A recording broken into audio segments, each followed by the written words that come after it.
Ja, hallo. Wir sind Muriel Rousseau und Dorothee Urbach von der Agentur Buchkontakt. Wir kümmern uns schon seit vielen Jahren, Jahrzehnten um die Kommunikation rund um Faksimiles mittelalterlicher Kunst.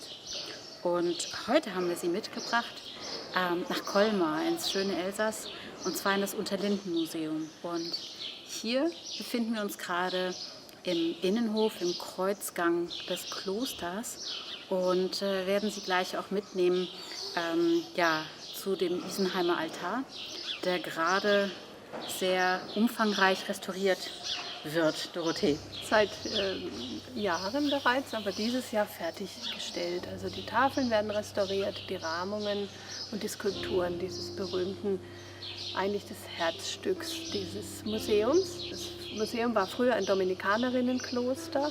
Und wir sehen hier diesen herrlichen Kreuzgang. Wir genießen gerade die Spatzen, die hier um uns herum singen.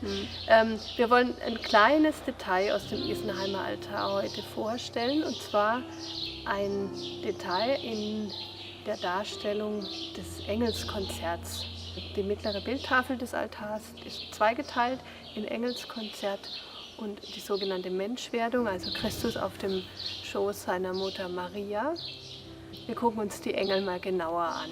Und zwar gucken wir sie uns nicht alleine an, sondern wir haben die Chefkuratorin des Museums gebeten, Ponzica de Pape, uns einiges dazu zu erzählen. Sie war hautnah dabei, als die Restauratoren am Werk waren, und hat uns damals ganz aufgeregt erzählt, wie halt eben dieser kleine Engel, von dem wir gleich sprechen werden, gefunden worden ist. Alors dans la grande histoire qu'est la restauration fondamentale du retable d'Isenheim, il y a des toutes petites histoires et des merveilleuses découvertes comme ce petit ange qui se trouve là-haut dans le paradis qu'on ne voyait pas. Il était masqué par un vernis et cette redécouverte en quelque sorte permet de redonner un sens à ce panneau qui représente le paradis à l'époque où étaient les anges du bien d'un côté, près de la Vierge, et les anges du mal, avec à leur tête Lucifer, et ils cohabitaient tous. Et ce petit ange qui sort de cette porte noire, de cette ouverture, redonne tout un volume à cet espace du paradis et nous permet de redécouvrir la signification de ce panneau qui était le paradis avant la chute de Lucifer et avant le choix fait par l'enfant Jésus suite au texte et à la prophétie d'Isaïe. Das ist eigentlich wie so eine kleine Sensation dieser Restaurierungsmaßnahme, dass da halt irgendwie nicht nur Firnisse verschwinden, dafür aber andere Dinge erscheinen. Und was ist das Besondere an diesem Engel? Dieser kleine Engel war vorher fast nicht zu sehen oder wurde überhaupt nicht wahrgenommen. Es handelt sich um einen schwarzen Engel, der sich direkt hinter zwei prächtigen, rot-goldenen, prächtigen Engeln verbirgt. Ein schwarzer Engel, der eigentlich aussieht wie ein Teufel. Ist es jetzt ein Teufel oder ist es jetzt kein Teufel? Das fragen wir uns. Also wir haben unten einen Engel, der die Gambe spielt, aber die Gambe, der hält den Bogen so schief, also so rum, wie eigentlich niemand ein Instrument spielen kann. Und das zeigt uns schon, dass hier irgendwas nicht ganz in der Reihe läuft in diesem Engelskonzert. Und direkt hinter ihm sehen wir einen ganz auffallenden Engel, der dunkel mit prächtigem Gewand. Das kann doch eigentlich nur Luzifer sein? Das ist Luzifer, genau. Luzifer, der Höllenfürst, der nach Jesaja, also in Jesaja wird genau beschrieben, wie Luzifer sich erhebt und so mächtig sein möchte wie Gott und Herrscher sein möchte und dann aus dem Paradies verstoßen wird. Also da findet praktisch die Teilung der Engel in die Guten und die Bösen, also die Engel und die Teufel statt.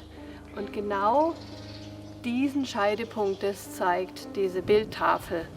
Und wir haben Luzifer kurz vor dem Fall. Mhm. Ja, Franziska hat uns vorhin gezeigt, dass an dieser Stelle, dadurch, dass einiges abgetragen worden ist, tatsächlich dieser kleine schwarze Engel erschien und hat uns da auch gezeigt, dass da wie so eine kleine Kurve entstand. Also dass man den Eindruck hatte, dass der in Bewegung ist und dass er aus einer bestimmten Ecke kommt. Also wie wenn er so um die Säule herum geflogen kam, um da halt irgendwie so still zu stehen. Ganz auf der linken Seite sind ja eine ganze Menge anderer sehr dunkler Gestalten. Was hat es da auf sich? Also wir haben die ganzen Engelsgestalten, die geflügelten Gestalten teilen sich da bereits in die Guten und die Bösen. Die nämlich gleich fallen werden, den sogenannten Engelssturz oder Höllensturz. Das ist die Begründung des Guten und Bösen. In dem Moment, und das schreibt Jesaja, in dem Moment, in dem das Jesuskind sozusagen das Gute in die Welt bringt. Es heißt dort, wenn Jesus Milch und Honig, sich von Milch und Honig genährt hat, dann wird er die Welt teilen und dann wird es Gut und Böse geben. Und genau in dem Zustand sehen wir auch Jesus. Er ist jetzt zur Welt gekommen, ist aber schon gut genährt, das hat Fontika auch erklärt, gut genährt, und jetzt findet genau das statt. Und diese Theorie, diese Bildtafel so zu lesen, wird dadurch nochmals gestützt, dass wir das alles in der Bibel finden bei Jesaja und dass Jesaja in der Bildtafel, die links davon zu sehen ist, jetzt im Moment der Restaurierung nicht, aber die kommt wieder hin, auf der linken Seite oberhalb der Verkündigung ganz eindeutig Jesaja dargestellt wird, der praktisch die ganze Szene von links oben anleitet und nach dessen Vorstellung Grünewald, der Maler dieses Altars, das umgesetzt hat. Ich glaube, das ist tatsächlich eine kleine Reise wert, um diesen nun tatsächlich in voller Pracht restaurierten Isenheimer Altar zu sehen. Ja, das Museum ist tatsächlich wieder geöffnet. Ja, die Restaurierungsmaßnahmen gehen auch noch ein bisschen weiter. Ich weiß, am Ende des Sommers kommen werden die Skulpturen wieder zurückgebracht. Die Rahmen werden noch weiter aufgestellt.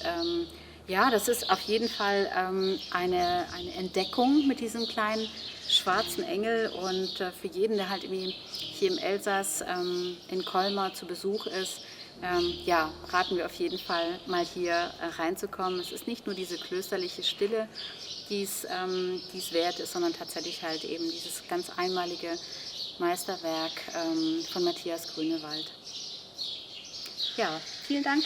Danke fürs Zuhören. Okay. Ja.